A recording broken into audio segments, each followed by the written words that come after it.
Were you doing a bit when you called it pomade? No. It's pronounced pomade. I've only ever seen that word. I thought you were doing a bit. No, I wasn't doing a bit. Welcome back, citizens of De Niro Nation, to All Mic'd Up, our special podcast within a podcast. I'm Mike, and with me, as always, is my co-host, Mike. No relation. For all of our new listeners out there who've come in over the last couple of months, you might not know what All Mic'd Up is, but every now and then we like to break format and release little mini-sodes on Fridays. It's been a while since we've done an episode of All Mic'd Up. I think our last one was actually Pizza Take with friend of the pod, guest of the pod, Philip, aka Ellipse. But we're not here to talk about pizza, and we're really not here to talk about Philip either. We're here to talk about me finally graduating from my Master of Social Work program, and I thought it'd be nice to just have this little mini-sode as a historical artifact commemorating the occasion, not only because I got my master's degree, but because you were there with me the entire day. Mike was there with me. Friend of the pod, wife of the pod, Caroline, attended the events, and Philip, aka Ellipse, also came around for the commencement and dinner towards the end of the evening. So I think it's really nice that it was kind of a big Our Hero De Niro reunion in many respects. Ashley was also there, former guest of the pod, your cousin Ashley. Yeah. It was like an Our Hero De Niro reunion. That's true. I honestly forgot that she was a guest on the pod. She was a guest in our 5th episode about Savage Salvation and a geezer teaser from 2021. Fun episode. But I forgot that she was a guest. So I mean, my cousin and her husband were there. My grandparents were there. My immediate family, of course, my parents and brother. And it was just such an interesting day because when's the last time you attended a graduation? It was quite some time ago. I really can't remember. It wasn't my own. I must have gone to someone since then, but I don't remember. So a very long time ago. What about you? What I liked about that answer was not only was it interesting, but it was short. Get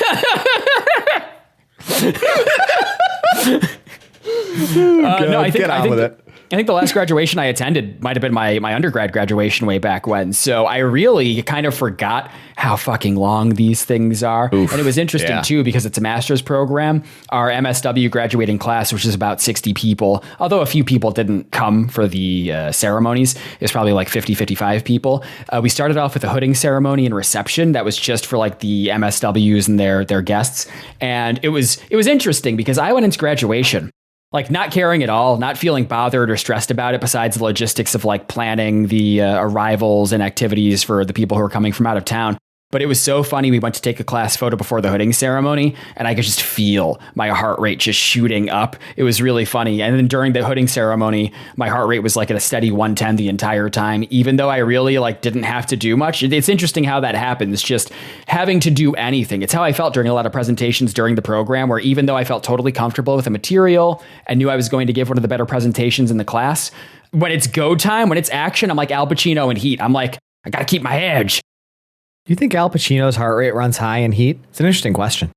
Yeah, man. Are you kidding me? Do you think he had a low resting heart rate in that film? He's always screaming or running or sweating. Yeah, I guess that's true. Yeah. Huh. All right. I mean, the hooding ceremony was interesting. One note that I had from that, listen, not to toot my own horn. That's not what I'm here to do. But I did graduate with a 4.0 GPA, which was nice. But during the hooding ceremony, once everyone was kind of seated on the stage, they did a lot of shout outs where they handed awards to people and had them come up for all sorts of different things. People gave speeches to varying degrees of success, I would say. But, we're being positive here. We're expressing gratitude here. So shout out to everyone who received the honor of giving a speech. Could I have given a good speech? I like to think I could have. I have co-hosted 70 plus episodes of the Our Hero De Niro podcast, but I guess they didn't factor that into their decision making. But it was interesting because I felt kind of bad because I think my family knew that I had a 4.0 GPA, and one of the things that they made students stand up for was some honor society thing. I was not familiar with this honor society at all. Outside of some emails that were sent to us. So it was like, these students had to have had a minimum GPA of 3.75 and they were members of this honor society, and they had them all stand up and receive a thing.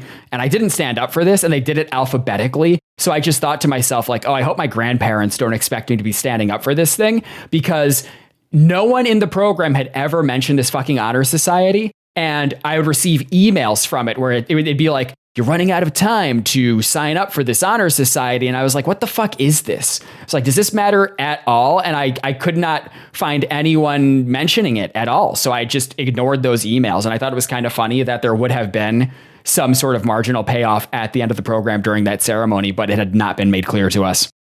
Yeah. Just so you know, I don't know if you looked at the program, but in the program, it denoted whether someone was an Honor Society inductee with an asterisk after their name on the program listing of graduates.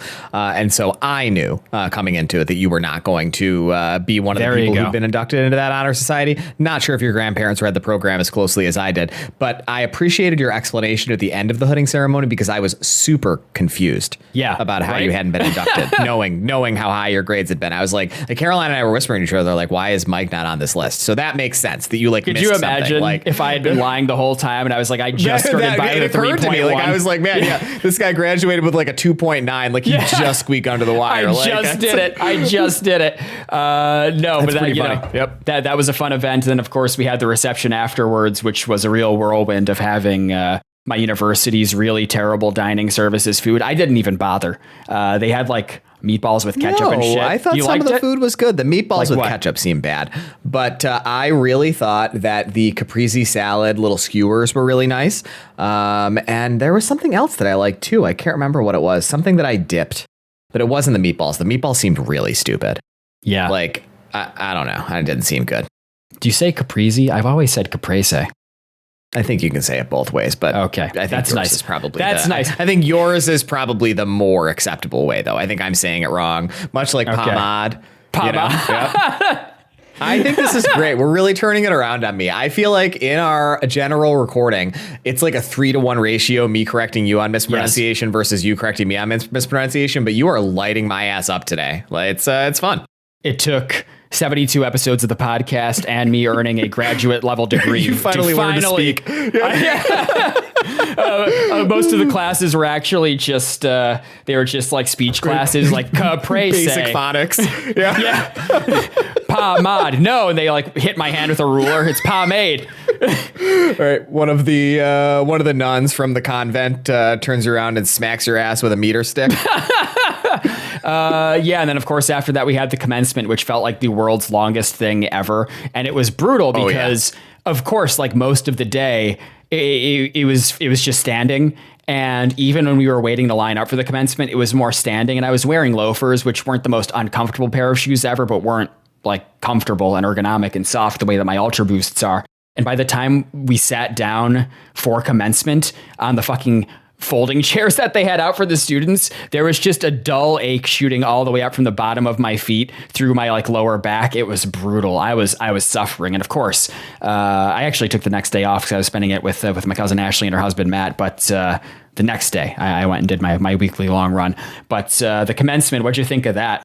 I mean, it was unbelievably boring. The college president gave a speech that I broadly agreed with and thought was really good. Yes. But I feel like she talked for like 18 minutes. And she only said like 5 to 6 minutes worth of substance. The chairs were unbelievably uncomfortable. One of the least comfortable chairs I've ever sat in my life. Ashley and I remarked to each other how unbelievably uncomfortable the chairs were.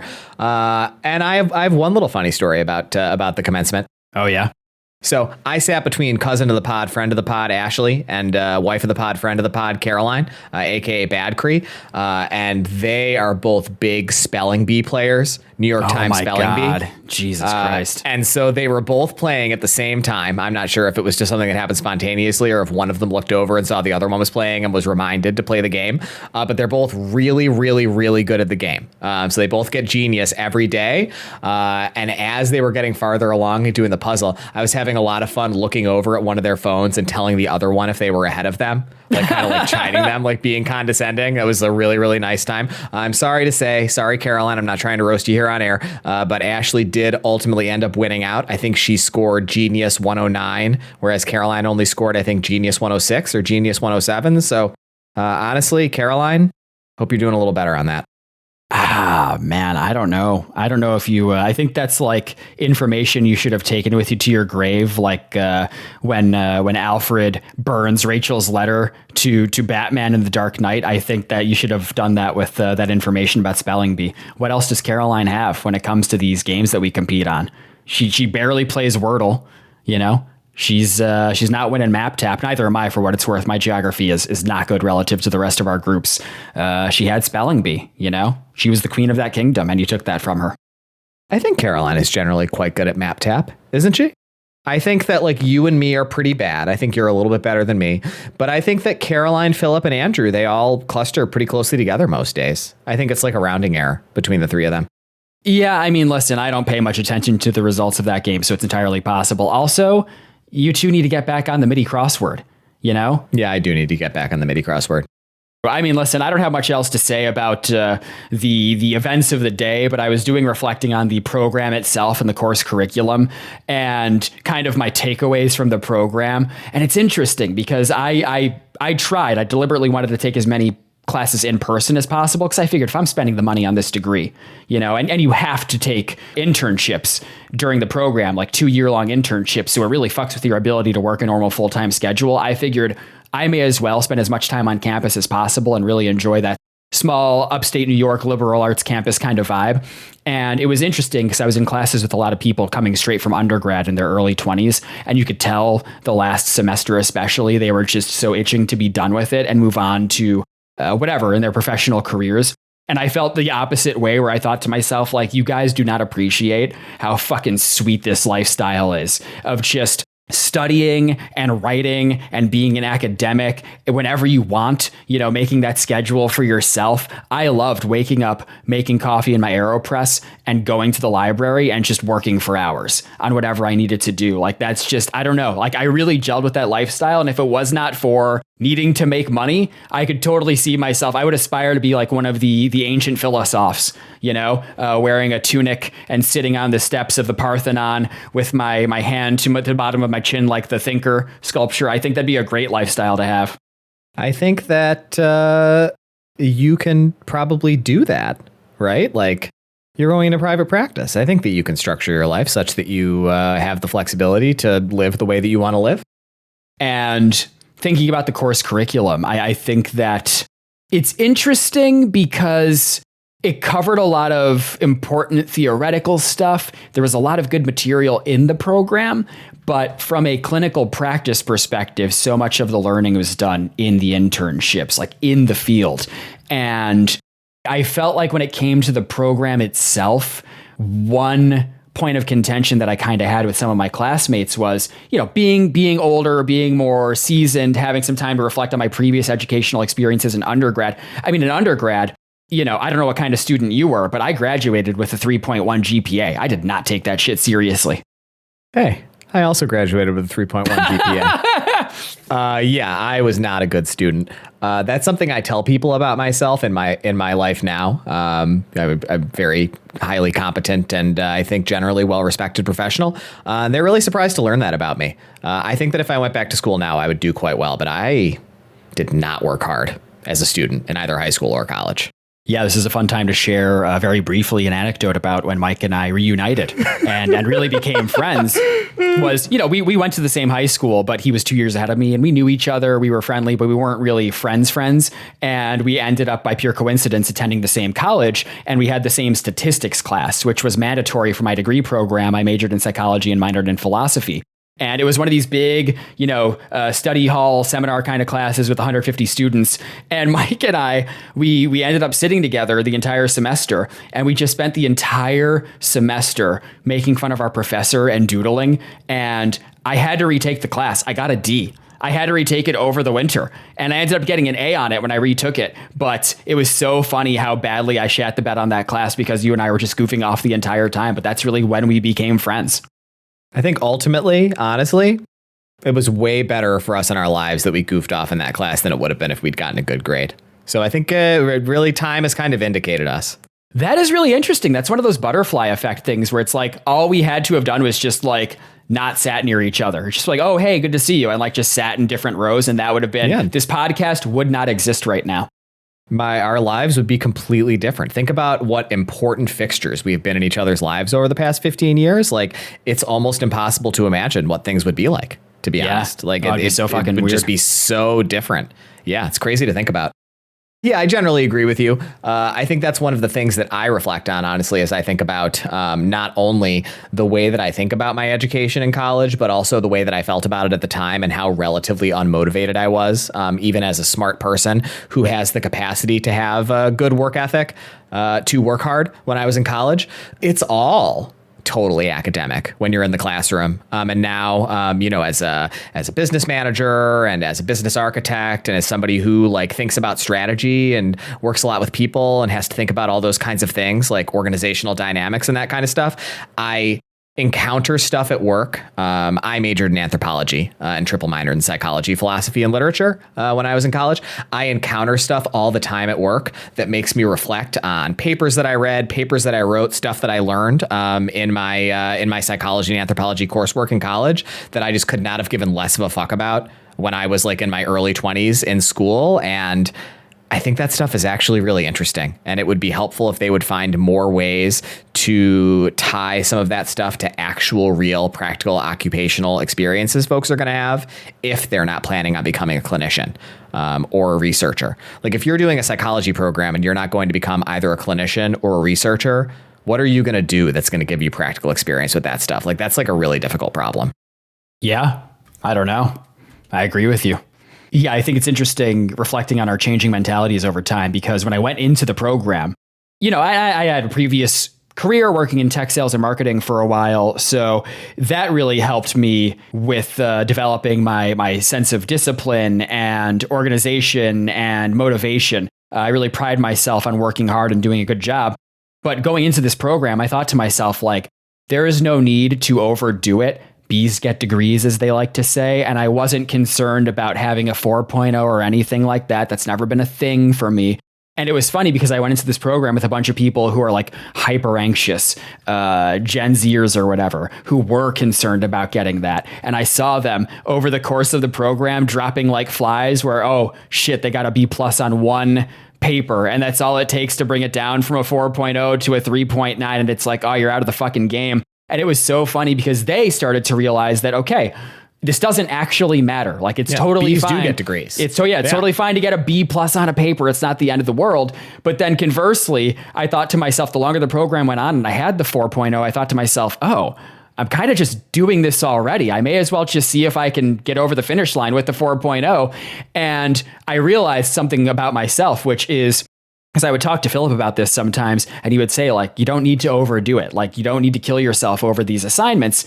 And I just realized, I was like, I'm not, though. This is the speed and the intensity at which I work when it comes to anything. It is harder for me to half-ass something that I care about than it is for me to just go all in on it. And it's that way with this podcast, too, where, like, I take our responsibility seriously, as do you, and I take editing it seriously. Like, I want to put out a good product. And when it came to the papers and presentations that I was producing for the program, I thought to myself, like, the professors, they don't make a lot of money. The adjuncts, at least, don't make a lot of fucking money, but they have to take the time to read all of this shit that everyone's writing and go through and pour over it and grade it and provide feedback. And I thought the least I can do is show up fully and just try.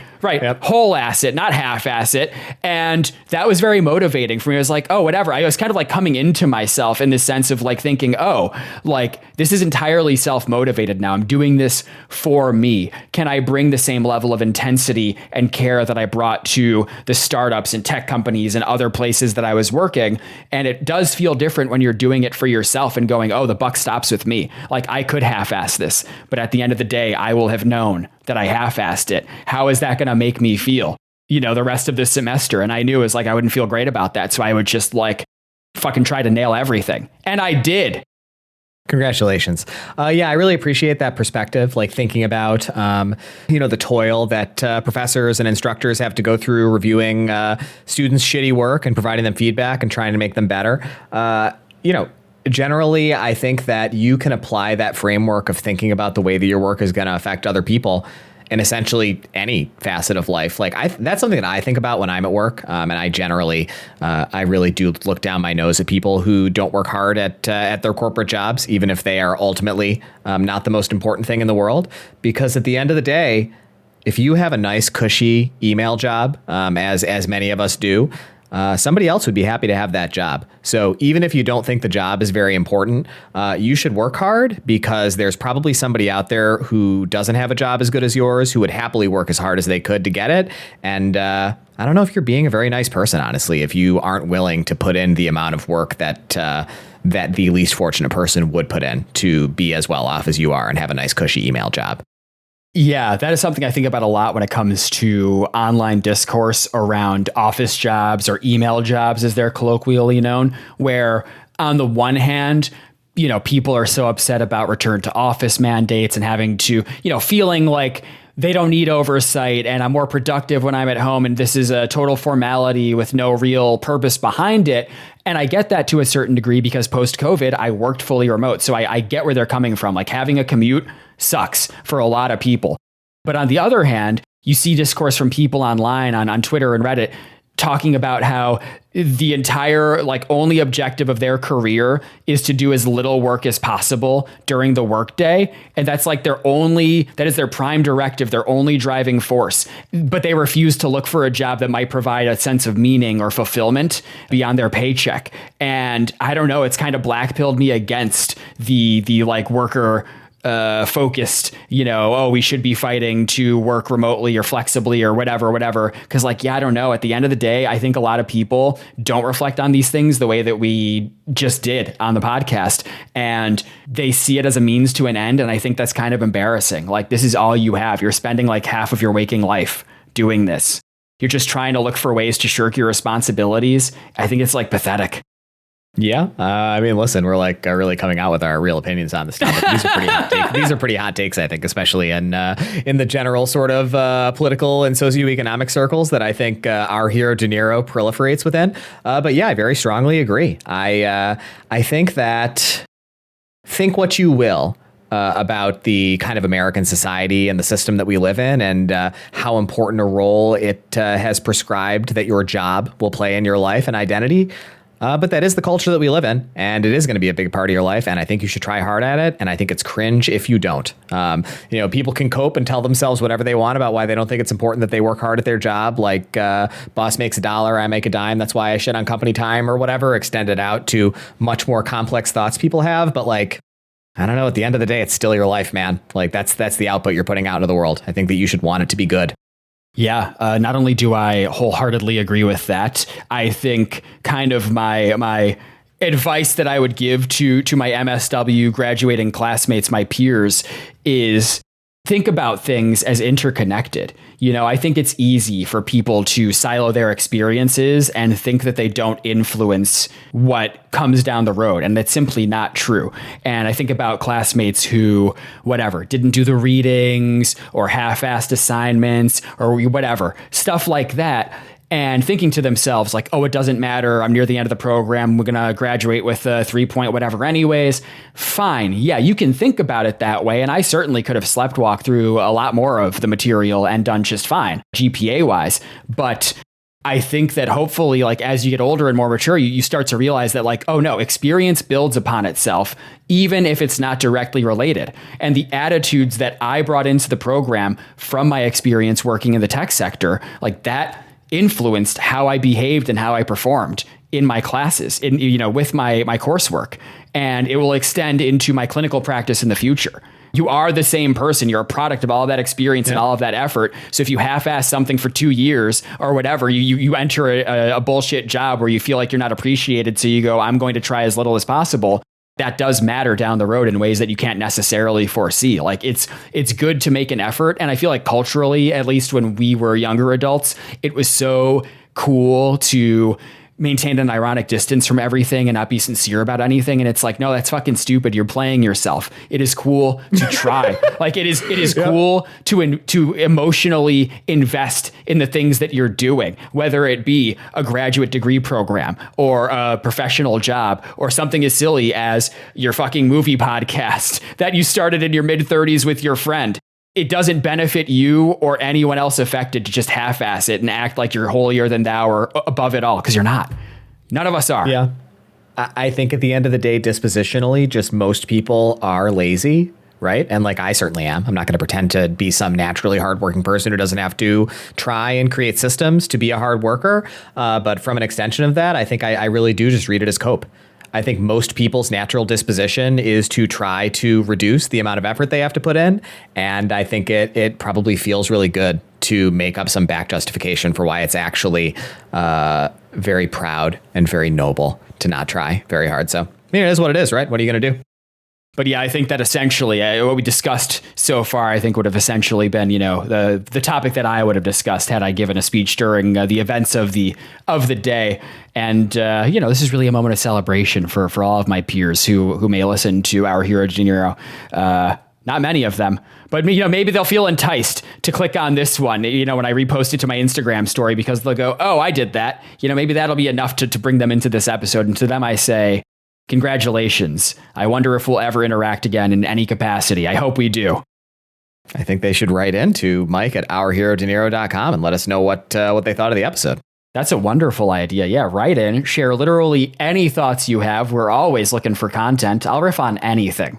It's one of the things about me. Guys, we're happy to have you here listening to this episode. And let me tell you, so you're hearing it from, somebody other than Mike. The podcast is actually really quite good, I think. You should check out some other episodes. It's really nice. I really like our episode about Heat. I really like our Goodfellas episode. Amsterdam was really nice recently. What Just Happened? Fantastic, slightly older episode. There's some great stuff out there. Yeah, there's a lot of good stuff in there. God, yeah, they were actually aware of the existence of this podcast. It was like a recurring thing that they would comment on every now and then. It was pretty funny. It felt nice because I was kind of using that to track the passing of time. It's hard to believe that 2 academic years have passed already. And we're on the 72nd week of this podcast. I cannot believe we've been doing this consistently for more than a year. Like, good for us. I agree. It's amazing. I have the same experience in my life as well. I think that if you have a podcast and people know that about you, it just becomes something that has really high just natural salience whenever they think about you, right? It's like, there's obviously a joke that like all middle-aged men have podcasts, but that's not true. Most people don't have podcasts. And so if you do, you're probably one of a short number of people that anyone knows personally who has one. And it's definitely something people talk to me about. Like, I think just because it's something to make conversation about, like, how's the podcast going is a very common topic of conversation. I think a lot of people don't have any hobby. I think a lot of people, they kind of end it at consuming content. There's a lot of great content out there. Yeah. So I think it's very easy to do that. So I think a podcast just being a thing that a person does, it is mildly interesting for that reason alone. I think that the free availability of content is another thing that like I think everybody thought was nice. Like we're like democratizing the provision of fiction to people. We're making it less expensive, like whatever. And I actually think it's really fucking bad for society and for humanity that we have made it so easy for people to consume because most people just aren't like you and me, Like, it's like, I'm still finding the gumption to like do things in my life other than just sit and like watch streaming garbage. But like, seems like a lot of people don't. I don't think that's very good for you. Like, I don't know. I don't think that's very good emotionally, psychologically for your soul. Like, certainly not physically. Like, that doesn't seem good. You need to fight inertia. You need to overcome that friction.